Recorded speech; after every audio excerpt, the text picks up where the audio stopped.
হে মুমিনগণ, তোমাদের প্রতি রোজা ফরজ করা হয়েছে যেমন ফরজ করা হয়েছিল তোমাদের পূর্ববর্তীদের প্রতি, যাতে তোমরা আল্লাহ ভীরু। শুরু হয়েছে ধর্মপ্রাণ মুসলিম জাহানের সিয়াম সাধনার মাস পবিত্র মাহে রমজান।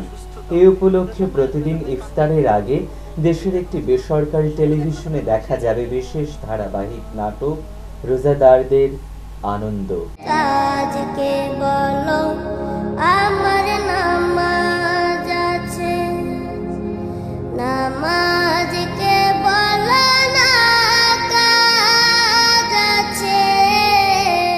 নাটকটির গল্প লিখেছেন টিপু আলম মিলন, চিত্রনাট্য পরিচালনা করেছেন আকাশ রঞ্জন। গল্পের মাধ্যমে রমজানের ফজিলতগুলো নাটকটিতে তুলে ধরা হবে বলে জানিয়েছেন নির্মাতা। এতে অভিনয় করেছেন ফারুক আহমেদ, মাসুম বাশার, সাবেরি আলম সহ অনেক।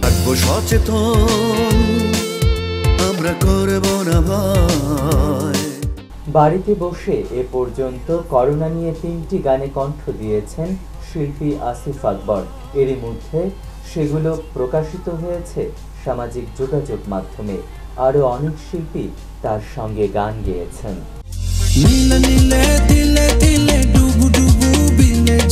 করোনার সময়ে কুয়াশা শিরোনামে একটি গান প্রকাশ করেছেন জনপ্রিয় সঙ্গীত শিল্পী হাবিব ওয়াহিদ।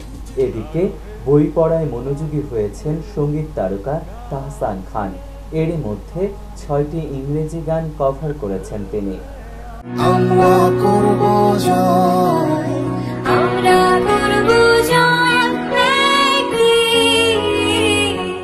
করোনায় সচেতনতামূলক বেশ কয়েকটি গানে একাধিক শিল্পীর সঙ্গে কণ্ঠ দিয়েছেন সঙ্গীত শিল্পী কিশোর। ব্যান্ড চিরকুটও নতুন নতুন গান মুক্তি দিয়ে যাচ্ছে। শিল্পীরা কেউ বসে নেই। করোনা দুঃসময়ে গানই হয়ে উঠেছে বেঁচে থাকার এক মুঠো অবলম্বন।